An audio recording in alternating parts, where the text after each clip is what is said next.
प्रतिष्ठा करने जा रहे हैं। और जो हिंदू शास्त्र हैं वो कहते हैं कि किसी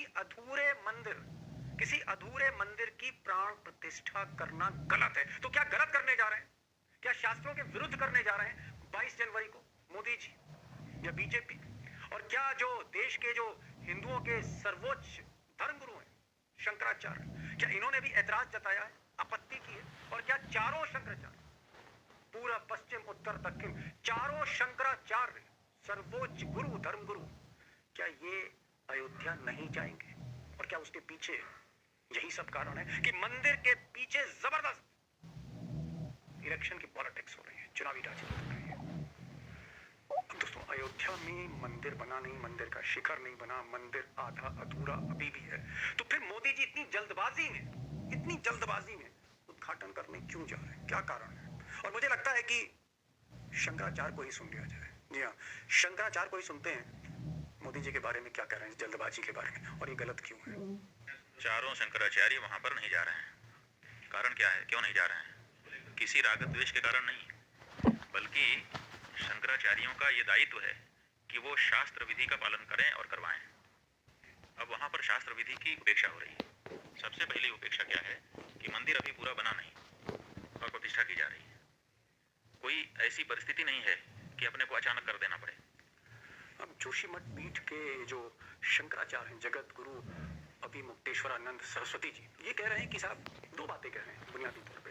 ये कह रहे हैं एक तो मंदिर जो है वो अधूरा है, और जब तक पूरा मंदिर बन नहीं जाता, उसका शिखर नहीं बनता, तब तक प्राण प्रतिष्ठा करना गलत है।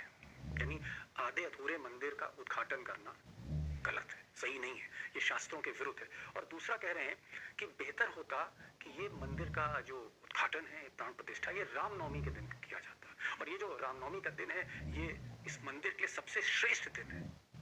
तो क्यों रामनवमी को नहीं चुना मोदी जी ने? और क्यों मंदिर पूरा हो जाए, शिखर बन जाए, इसका इंतजार क्यों नहीं किया? क्यों ये गलत कर रहे हैं? अब दोस्तों, अगर आप सुने और निष्पक्ष होकर सुने तो शंकराचार्य जी बात तो सही कह रहे हैं, और बाकी जो शंकराचार्य हैं वो भी इनसे सहमत हैं। अब दोस्तों, रामनवमी के दिन रामलला का जो ये मंदिर है, उसकी प्राण प्रतिष्ठा क्यों नहीं हो रही? ये सबके जहन में सवाल है। हालांकि बीजेपी में सवाल करने की कोई हिम्मत नहीं कर पा रहा, भीतर ही भीतर सवाल किया जा रहा है, आरएसएस में भी, बीजेपी में भी, अयोध्या में भी, सरकार में भी। लेकिन अब कहे तो कोई कैसे कहे कि भाई रामनवमी का मोदी जी आप इंतजार क्यों नहीं कर रहे थे?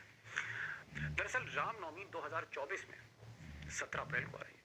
अब 17 अप्रैल को तो चुनाव चरम पर होंगे, आचार संहिता लग चुकी होगी, कोड ऑफ कंडक्ट लग चुका होगा। तो 17 अप्रैल को अगर रामनवमी है तो कोड ऑफ कंडक्ट में प्रधानमंत्री एक ट्रस्ट का मंदिर का उद्घाटन कैसे कर सकते हैं? तो क्या चुनाव का कार्ड खेलने के लिए बजाय रामनवमी के 22 जनवरी चुन लिया गया?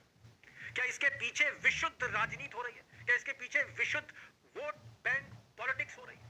और चंपत राय जो आरएसएस की तरफ से इस ट्रस्ट की देखरेख कर रहे हैं, उनको ये सब पता है कि ये रामनवमी की जगह इसकी डेट आगे क्यों की जा रही है। शिखर अभी बना नहीं है, मंदिर पूरा अभी पूरी तरह से बन नहीं पाया है, समय लगेगा। ये जल्दबाजी क्यों? 22 तारीख ही क्यों? क्या ये एक प्योर इलेक्शन कार्ड है, वोट बैंक राजनीति है जो मंदिर के पीछे हो रही है? और क्या ये जो शंकराचार्य है, हिंदुओं के जो सर्वोच्च धर्मगुरु है, टॉप मोस्ट रिलीजियस लीडर, 4, ये समझ रहे हैं और हिम्मत करके उन्होंने कह दिया कि जो कुछ है गलत हो रहा है, शास्त्रों को ताक पर रख दिया गया है? अब दोस्तों, क्या ये एक विशुद्ध राजनीति की जा रही मंदिर के साथ? पहले भी की गई थी, अब भी की जा रही है। उद्घाटन में भी राजनीति है, इलेक्शन है, वोट बैंक है। और इसके आर्किटेक्ट कौन है? इसके पीछे मास्टरमाइंड कौन है? मोदी जी तो हैं, अमित शाह तो हैं, और कौन इसके मास्टरमाइंड है? सारा खेल कौन कर रहा है? मुझे लगता है कि आज का जो सब्जेक्ट है, विषय बहुत संवेदनशील है, जितना इंपॉर्टेंट है उतना ही सेंसिटिव भी है। इसलिए मैंने आज टाइगर के साथ, अशोक वानखेड़े टाइगर के साथ, मैंने आज निमंत्रण दिया शंकराचार्य जी के परम शिष्य मुकुंदानंद जी, उनको मैंने आज आमंत्रित किया, क्योंकि बहुत सेंसिटिव है। और शंकराचार्य क्या सोचते हैं, चारों शंकराचार्य क्या सोच रहे हैं, वो क्यों अयोध्या नहीं जा रहे? ये एक ऐतिहासिक, आप कह सकते हैं, फैसला लिया शंकराचार्य। सदियों में ऐसा फैसला नहीं लिया गया।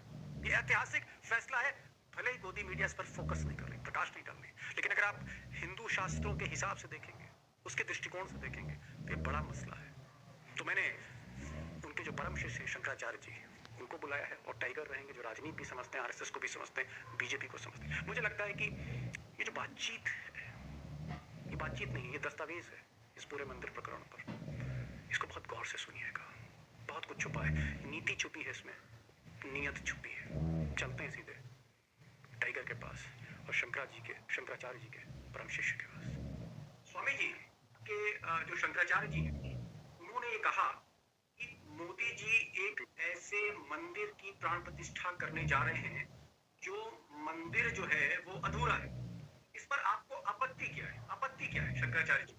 नहीं, असल में आप ये बताइए कि आखिर शंकराचार्य जी को आपत्ति नहीं होगी तो किसको आपत्ति होगी? देखिए, धर्मशास्त्र संबंधित जो विषय होते हैं उसके निर्णय का यदि अधिकार किसी को है तो आज से नहीं, जिस समय चक्रवर्ती सम्राट महाराज सुधन्वा इस देश के राजा थे, हम लोगों के अनुसार आदि शंकराचार्य जी का कार्यकाल 2500 वर्ष प्राचीन है। उस समय के चक्रवर्ती सम्राट महाराज सुधन्वा ने शंकराचार्य जी को धर्म निर्णय का अधिकार दिया था, सोने का सिंहासन दिया था, छत्र चवर राजोपचार समर्पित किया था। राजोपचार समर्पित इसलिए किया था कि आप राजा से भी ऊपर हैं। जब धर्म का प्रकरण आए महाराज तो आप मार्गदर्शन करेंगे राजा को। तो शंकराचार्य पीठ पर बैठे आचार्यों का दायित्व है कि जब धर्म का प्रकरण आए, धर्म का विषय आए, तो मार्गदर्शन उनको करना पड़ता है। तो कौन करेगा? तो निश्चित रूप से ये राम जन्मभूमि में राम मंदिर के निर्माण का सुंदर अवसर आया है 500 वर्ष के लंबी लड़ाई के बाद।